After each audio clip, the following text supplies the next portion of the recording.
Let's do guesses on how much we think this is gonna be worth over here. This is all general trash back here with like 3 strands of copper, maybe 1 thing of brass, so it's mostly just general trash. I'm gonna guess $60. I'm gonna go... No Price is Right rules either, no 61. I'm gonna go 100. 100, okay. Yeah. I'm 60, she's 100. All right, let's go. Today we are going to be recycling all of this metal and a ton of other metal outside. Let me tell you a little bit of background on this. The very first time that I took one of these loads over to the recycling center, I was expecting to make like 50 bucks. I even created a video on it. So far, this whole scrap metal project has been a lost cause because I'm pretty sure I'm probably gonna get, I don't know, 25 bucks. I'd be surprised if I got close to 50. Too bad. I wasn't expecting to get paid that much. I just wanted to see what the experience was like. So this is how it was broken out. You have the shredder tins, the stainless steel, the yellow. And I was like, yeah, this is cool. I got a bucket like that full of really heavy metal. It's gotta be 50 bucks, right? So I get there, I do my thing, and it's like $15. I'm like, that's pretty underwhelming. And since then, we remodeled another house and I scrapped everything from the brass shower faucets to really anything you could think of, all the nail screws, all that stuff. And I had a pretty good sized pickup load. And that was about $105 I got from that. And so from there it was like, okay, if I start organizing the metals by brass, by copper, by what's magnetized, whatever sticks to a magnet, I don't know what you call it, ferrous metals, whatever, I don't know. So I started organizing it, which I'm gonna do here in a little bit. And yeah, I got $105. This time we have a stove that I showed you, a bathtub, several buckets like this, ladders, all kinds of stuff outside that I'm gonna show you. So we're gonna go to the recycling center today, see how much we can actually get, and stay tuned. Now I can't get all this brass and copper out on this trip just because I don't have enough caps to cap off the water, and I don't wanna shut off the water for the next month or whatever till I get the new valve on. But everything else from these door plates to the actual door hinges, door knobs, any wiring like this that's too short for me to actually use is pretty good. You got older metal boxes like this. I may try to reuse that actually.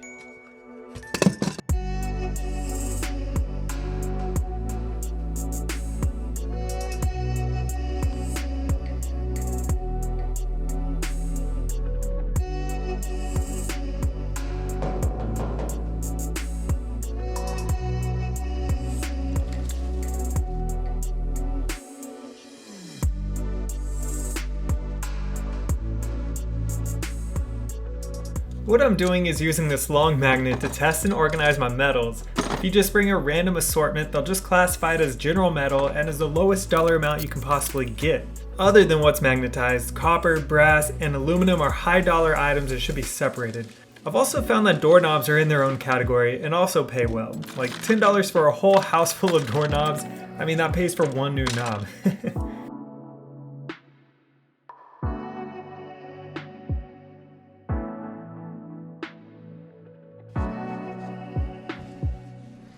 Waiting on her.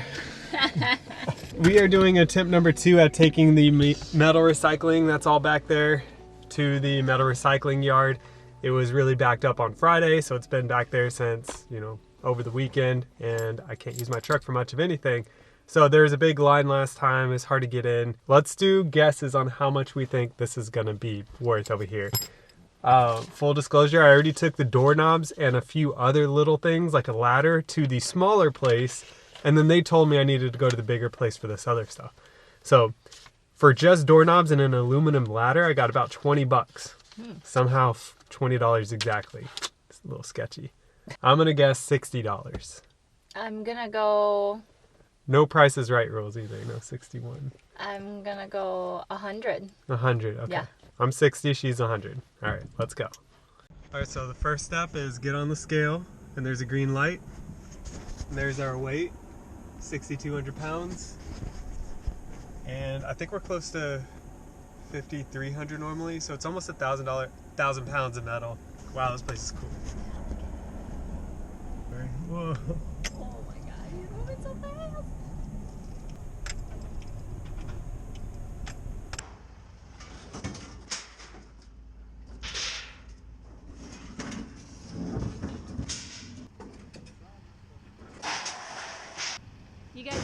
You didn't want to throw that one?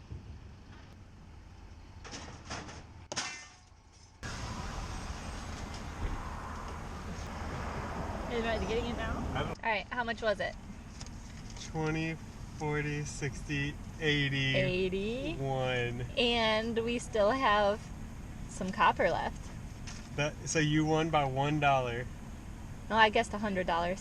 And I got 60. So Yeah. 80 is right in the middle. Oh, And then yeah, you're right. I did win. 81. Yeah. Huh. All So right, I get to keep it? No. How much? 20, 40, 60, 80. $1. She guessed 100, I guessed 60. She won by $1. $1.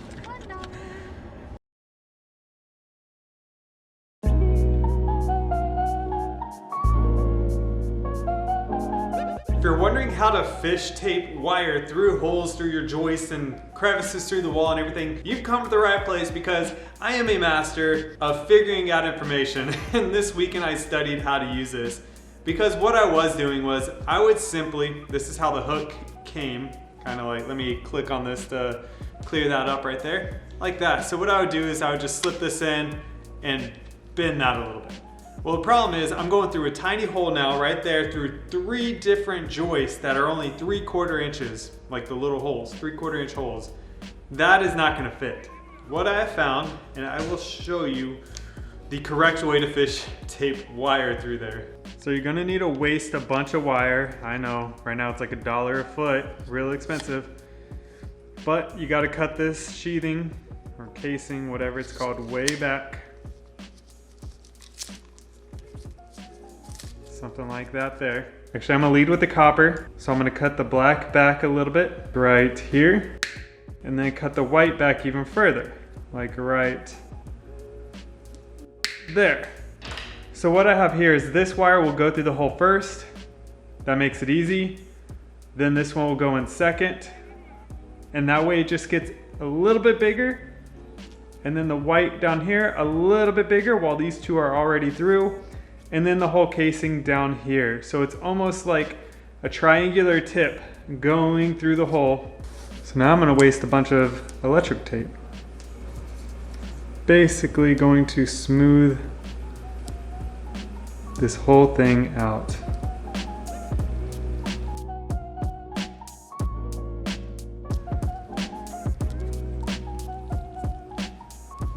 Okay, so now look how thick this wire is. It's at one point and it gets like a little bit wider, a little bit wider, and a little bit wider. But still, now it gives me something that I could shove through the hole and not have anything that catches onto the ledges or anything like that within the holes or the edges of the holes. Let's give that a shot. I'm gonna wrap this around the fish tape.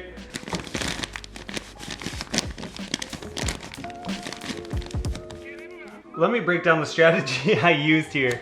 So I have my drill with my 27-inch drill bit going way over there, and I actually latched my fish tape onto the drill bit. So the fish tape made it now all the way through. So I come downstairs and I unattach the fish tape from the drill bit, and this is kind of how I'm hooking up the copper wire now.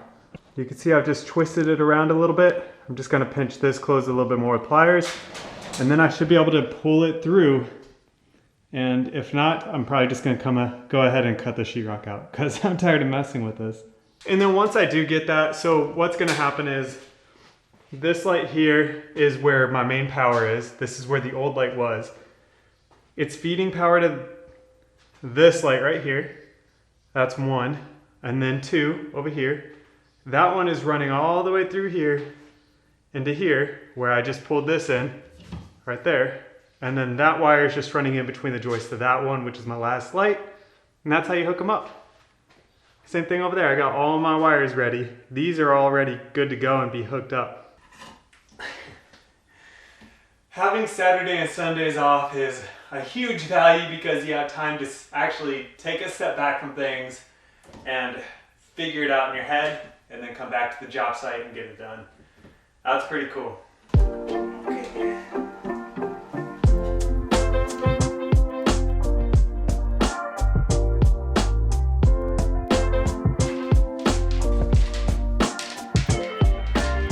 I'm just using this Klein Tools fish tape here is actually fairly cheap on Amazon, and it got the job done. So I'm pretty happy with it. This is the first time I've actually ever used this specific type, but it worked out really well.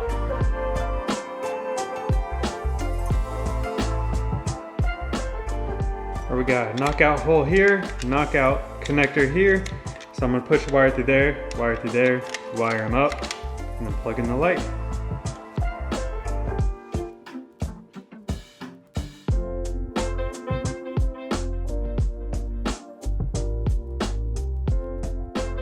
Check out the recessed lights that we just did here. It looks absolutely amazing despite how ugly the walls are and everything, but that's just gonna so good. And I just did the kitchen too. I already had the wires in there, but I actually plugged in the lights today. And that looks, I mean, it's just bright, still extremely dirty and nasty, but you get the point of what it's gonna look like. This fireplace room, I have it all wired, but I don't have the lights actually plugged in or hooked up to the main power yet. That will be later today.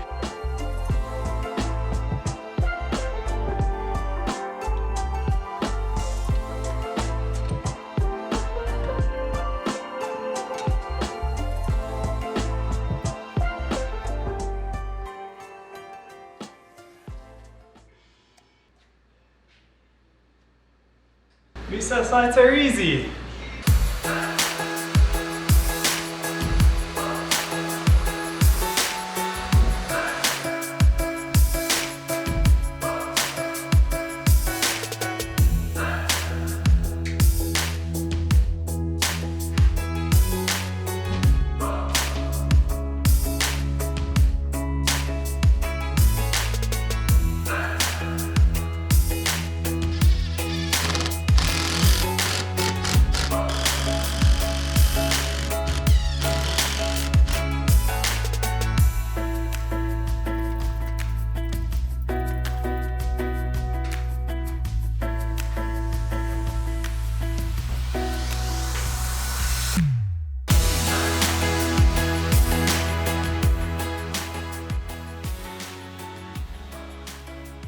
That wraps it up for today. I'm not sure if the fireplace build or the downstairs bathroom project will be in queue, but either way, we're building back in a big way already. Thanks for watching. See you next week.